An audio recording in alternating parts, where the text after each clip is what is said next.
on the night of October 30th, 1503. Inside the heart of the Vatican, the very place millions believed was the gateway between earth and heaven, something took place that no prayer could purify. Beneath ceilings painted to honor God, beneath gold meant to symbolize purity and salvation, a ritual unfolded that would stain Christianity for centuries. Cardinals froze where they stood. Bishops whispered trembling prayers they no longer believed would be heard. Servants clutched rosaries until the beads snapped in their hands. And at the center of this nightmare sat the man who should have been the holiest among them, the Pope himself, smiling, observing, commanding. What happened that night would later be whispered as the Chestnut Feast.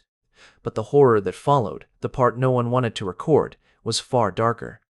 Because when the wedding night came, the bride and groom were forced into a spectacle so cruel, so blasphemous, that even hardened chroniclers centuries later struggled to describe it without hesitation. 3 times, in one night, while the most powerful men in Christendom were made to watch. This is the true story of the Vatican's darkest wedding, one that Rome tried desperately to bury. If forbidden history fascinates you, stay till the end, and then tell me where you're watching from. In the autumn of 1503, long before the Vatican's torches were lit for the wedding banquet that would scar Rome's memory, the bells of St. Resk of Rescon, Peter's rang across the city with a kind of hollow triumph, announcing a union that seemed glorious on the surface but carried within it the unmistakable scent of dread. Word spread rapidly through noble courts and merchant streets alike that Lucrezia Borgia, twice widowed under circumstances so suspicious that even the most loyal chroniclers hesitated to describe them, would marry again. Yet this time, there would be no distant palace or quiet provincial chapel to soften the tension. The ceremony was to be held inside the papal apartments themselves, beneath frescoes meant to symbolize heavenly justice, transforming sacred chambers into the stage for a political maneuver crafted entirely for power. The groom chosen for her, Alfonso d'Este, heir to the Duchy of Ferrara, was presented to Europe as a fortunate young noble entering one of Italy's most prestigious alliances. But for Alfonso, the arrangement felt less like a blessing and more like a reckoning issued directly from Rome's throne, a command disguised as celebration, an inescapable verdict delivered under the weight of the Borgia name. To the Este family, accepting the match meant survival, while refusal promised annihilation, because everyone in Italy understood what it meant to resist Pope Alexander VI. Alfonso had tried, at first cautiously, then desperately, sending letters through envoys requesting delays and offering excuses woven with diplomatic courtesy. But each attempt dissolved the moment it touched Vatican authority. The Pope's messengers rode relentlessly toward Ferrara, delivering uncompromising words: accept the marriage or face destruction. There would be no negotiation, no softened terms.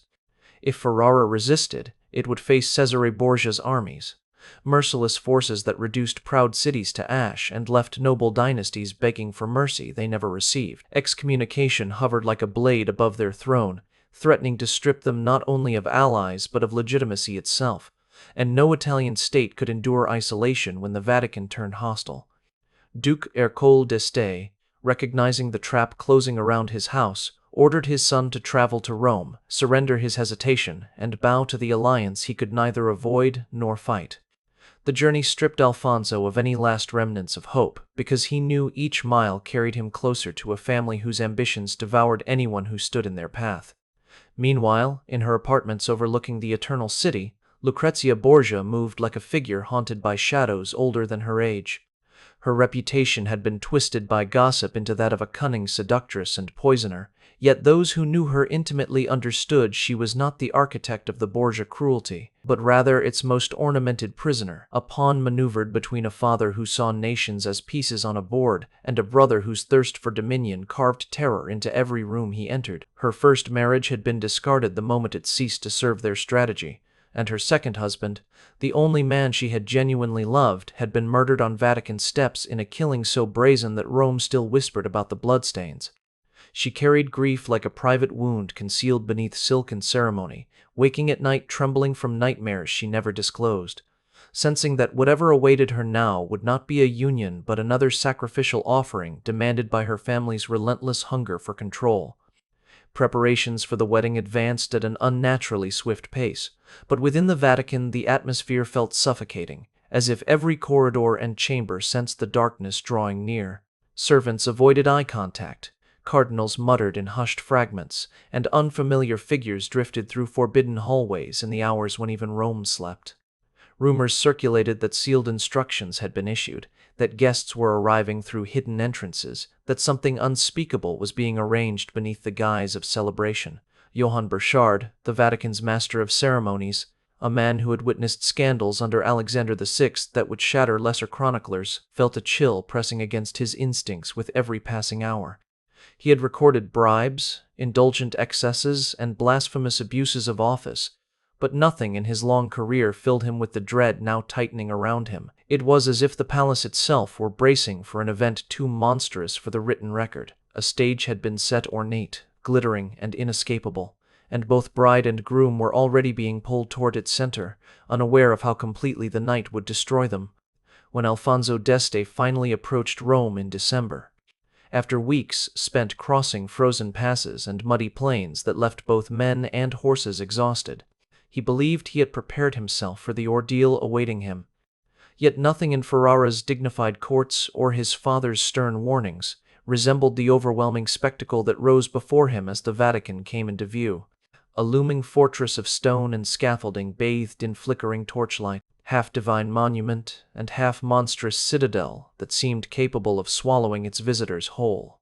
As Alfonso entered the apostolic palace, he was greeted not with warmth but with a suffocating display of power, orchestrated to remind him precisely who controlled this union. Pope Alexander VI presided on his throne draped in shimmering gold and white robes that reflected the candlelight like molten metal, projecting an image of absolute dominion, while beside him stood Cesare Borgia, silent, rigid, and more frightening in his composure than any soldier Alfonso had ever seen, a man whose reputation for ruthless efficiency had already caused entire Italian families to flee their lands rather than risk crossing his path. The moment Cesare's eyes locked onto Alfonso, the unspoken message settled like lead. The Este heir was not arriving as an honored guest, but as a captive dressed in silk. What followed in the days and weeks after his arrival blurred the boundaries between hospitality and psychological captivity, creating a slow, deliberate erosion of Alfonso's dignity that was disguised beneath feasts, hunts, processions, and formal audiences,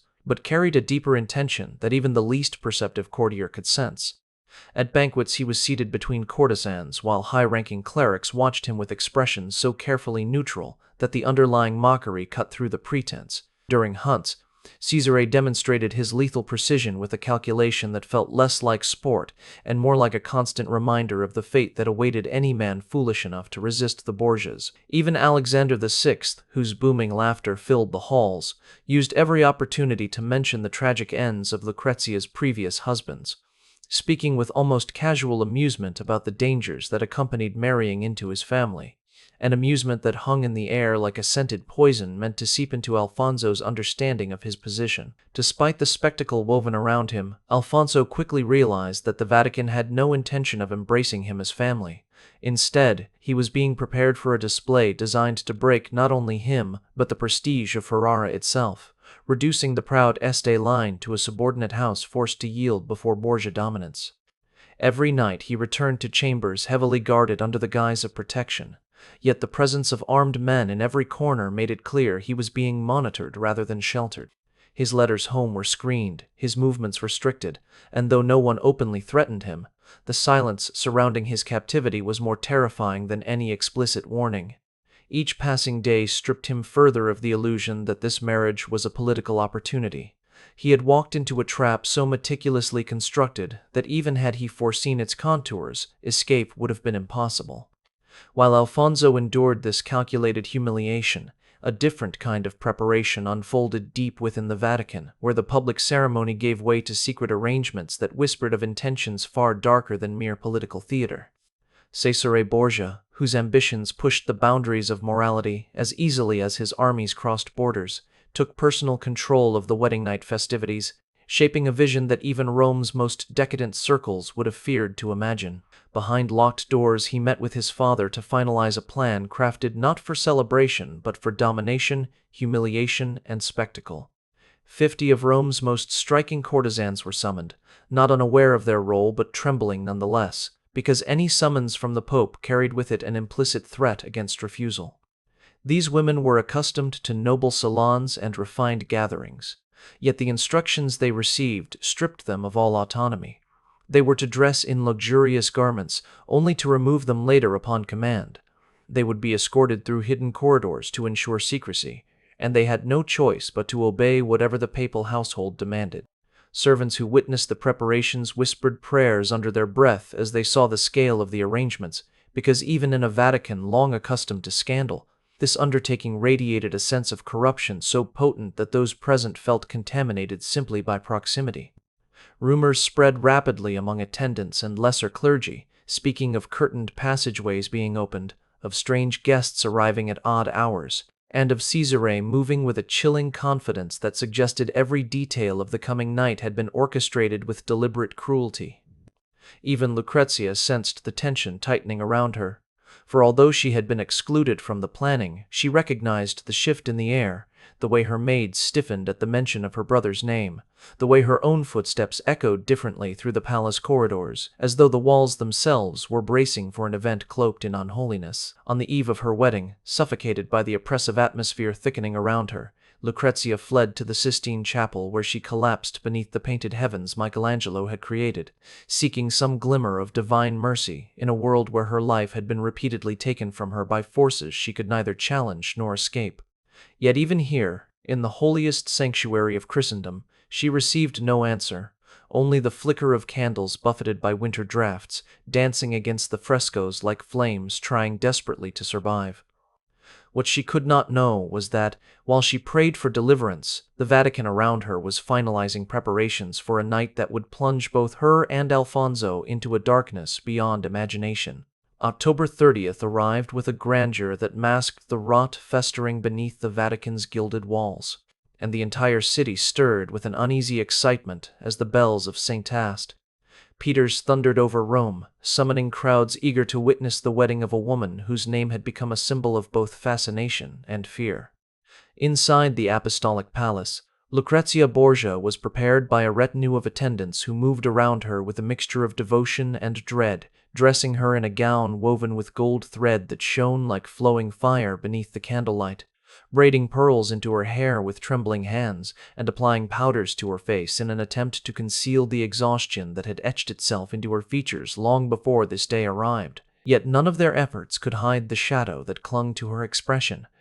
for she saw not a future duchess in the mirror, but a woman being led toward a ritual she could neither refuse nor comprehend. The ceremony itself unfolded beneath frescoes dripping in sacred imagery, where Alexander VI, in full papal authority, bound the couple before God with a voice that boomed through the chapel like a proclamation from on high, though everyone in attendance sensed the hollow dissonance beneath his blessings. And as rows of scarlet-clad cardinals stood rigidly along the chamber, their eyes fixed ahead with a discipline that felt carved rather than natural, an undercurrent of dread began to weave through the air, silent yet unmistakable, warning that the sanctity of the moment was only a thin curtain disguising what the night truly intended. After the formalities concluded, the guests were guided into the Borgia apartments, whose walls, once decorated to honor saints and heroic figures, now seemed to pulse with an almost predatory anticipation as they displayed scenes painted by masters whose art had never been intended to witness what was soon to unfold.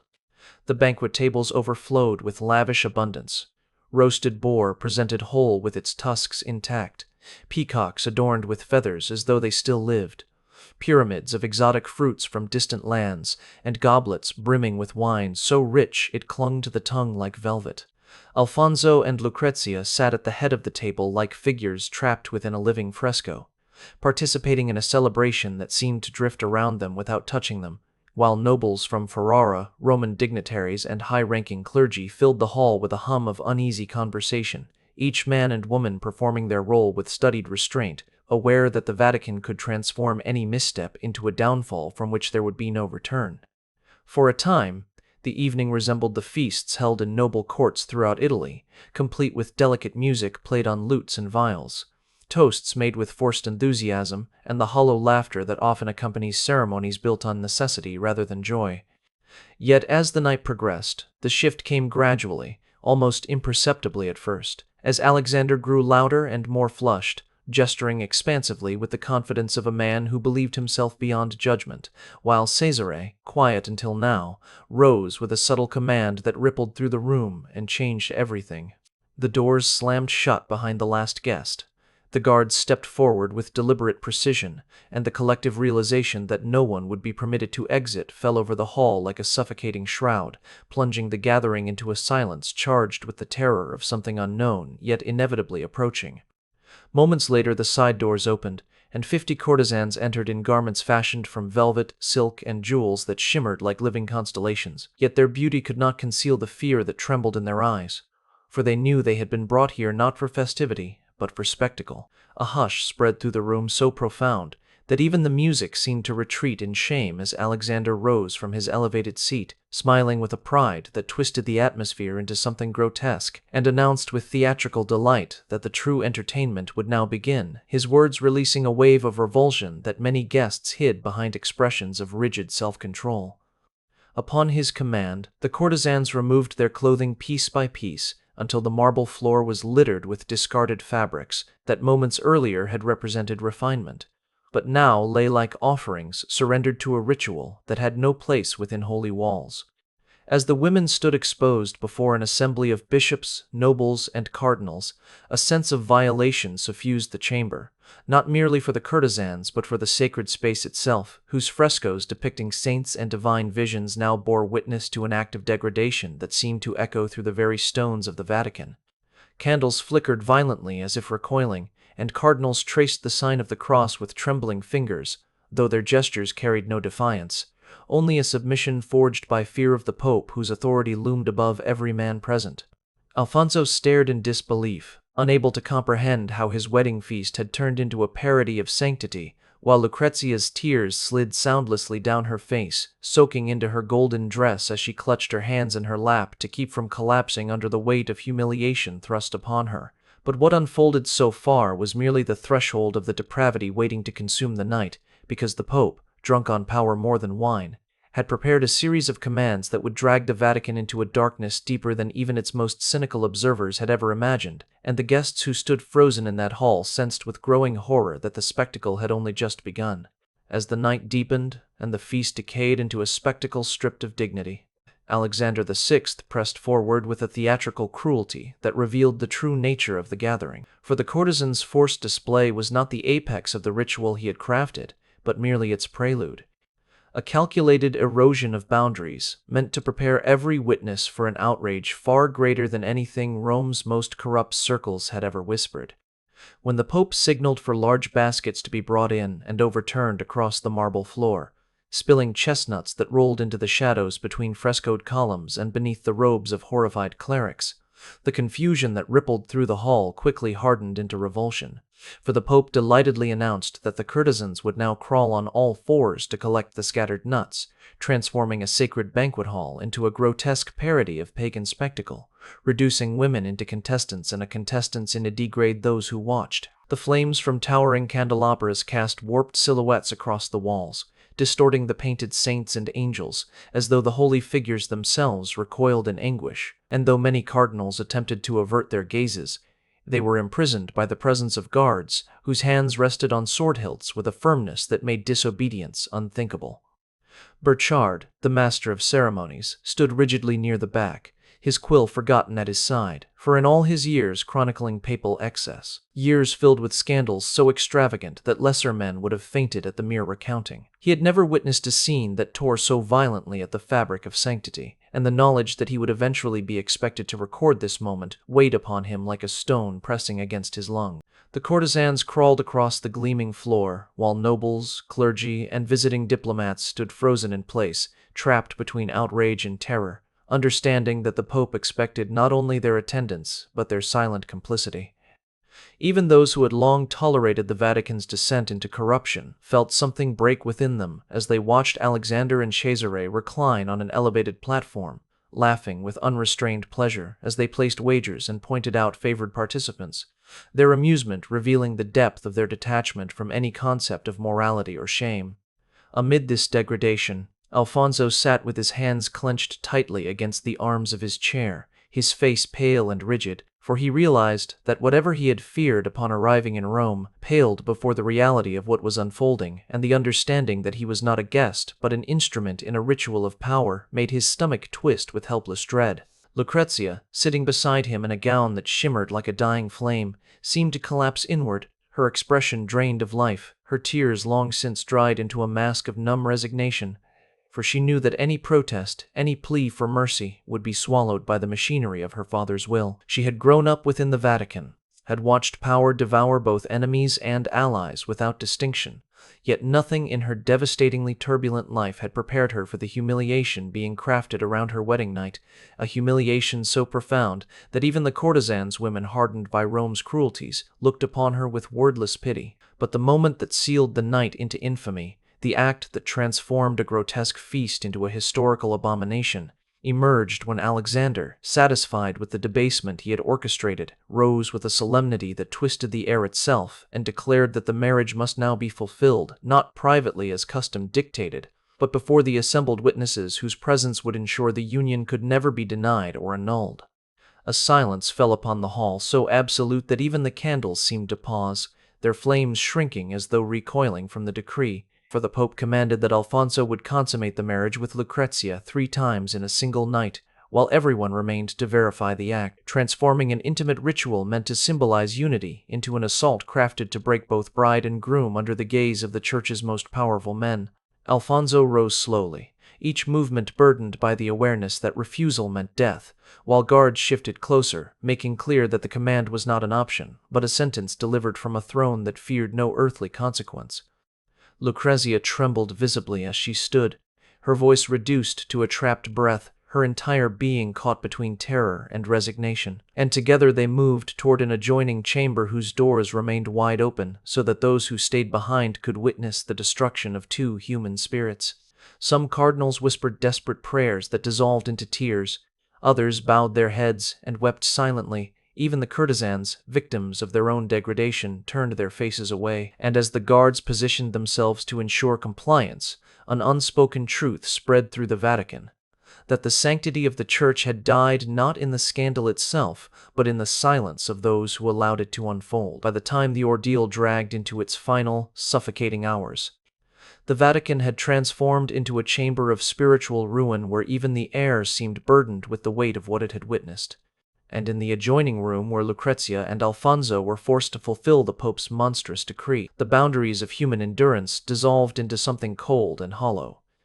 leaving behind only 2 figures who moved not from desire or duty, but from the crushing realization that resistance would mean annihilation.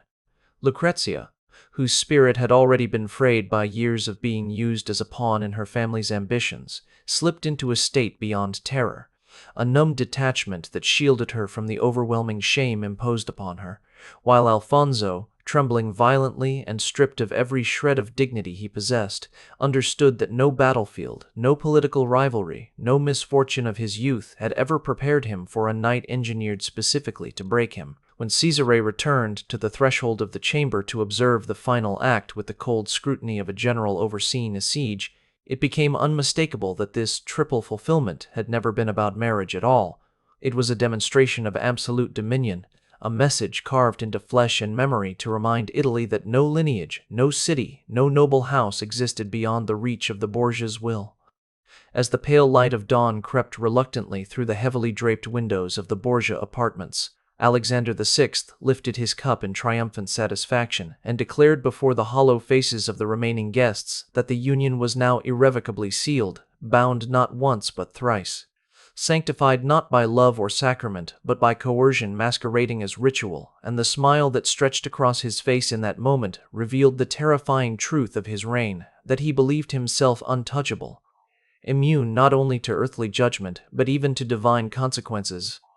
Yet what remained in the hall once the Pope dismissed his spectators with drunken cheer was not triumph but devastation. The cardinals who had entered the night draped in scarlet garments as symbols of spiritual authority now stood as unwilling accomplices to an atrocity they could never confess, their silence a stain that would cling to them long after their names had been forgotten.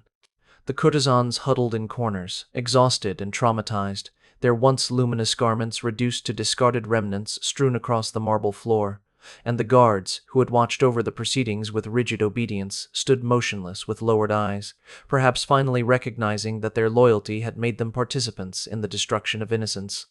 In the adjoining chamber, Lucrezia lay utterly still, her gaze fixed upon the ceiling as though the world around her had faded into a distant echo she could no longer reach, her body present, yet her spirit already fleeing toward a place where memory could not follow, while Alfonso sat hunched at the edge of the bed with his face buried in his hands, the violent trembling of his shoulders revealing a depth of grief and humiliation that no apology or vengeance could ever mend. Within days he left Rome, abandoning the grandeur that had never been meant for him, returning to Ferrara in silence, and, for the rest of his life, he refused to speak of the night that had shattered him, choosing instead to bury the memory so deeply that even his closest confidants could only guess at the extent of his suffering. But the story did not remain confined within Vatican walls, for whispers slipped into the streets of Rome almost immediately, carried by servants, diplomats, and clerics who could not contain the horror they had witnessed. And soon rumors transformed into reports that traveled across Italy and beyond, spreading through noble courts, merchant ships, and monastic houses until Europe itself trembled at the tale. The Venetian envoy famously wrote that what had transpired in the Vatican surpassed even the darkest indulgences of ancient Rome, a statement that echoed through political circles and inflamed the growing belief that the Church had rotted from within. Preachers seized upon the scandal as evidence of corruption festering at the highest levels of Christendom, and among them was a monk who would one day ignite a movement that shook the foundations of the Catholic world, Martin Luther, who later cited the Borgia banquet as a symbol of the moral decay he sought to expose. Burchard, the one man who had documented every moment with trembling hand, preserved the night in pages that he feared might be buried by Vatican secrecy or destroyed to shield the Church's reputation. Yet centuries later, those very entries resurfaced, dragging the truth back into the light and ensuring that the events of October 30th, 1503 could never be erased. Lucrezia, though she sought refuge in Ferrara and attempted to craft a life defined by charity, culture, and maternal devotion, carried a quiet sorrow that those around her recognized instantly, a haunted tenderness in her eyes that betrayed the weight of what she had endured, and even as she bore children and fulfilled her duties as Duchess, the wound left by her wedding night never closed. When she died at 39, exhausted after childbirth, her final whispered plea, "I am ready to be free at last," revealed the longing that had followed her through every year of her life under Borgia rule. Alexander VI's death soon followed, rumored to be delivered by the very poison he had used against so many others, and Cesare, stripped of his father's protection, met his end not in triumph but in an ambush that left him mutilated and abandoned far from the Vatican halls he once terrorized. Yet despite their fall, the legacy of that night endured as a warning etched into history, a testament to the corruption that emerges when absolute power devours all restraint. And so the Vatican's darkest wedding became more than a scandal. It became a mirror reflecting humanity's capacity for cruelty, and a reminder that evil often thrives not in the shadows, but in the silence of those who choose not to speak. If you've reached the end of this story, remember to like, subscribe, and tell me in the comments where you are watching from, because the past never sleeps, and neither do the truths it leaves behind.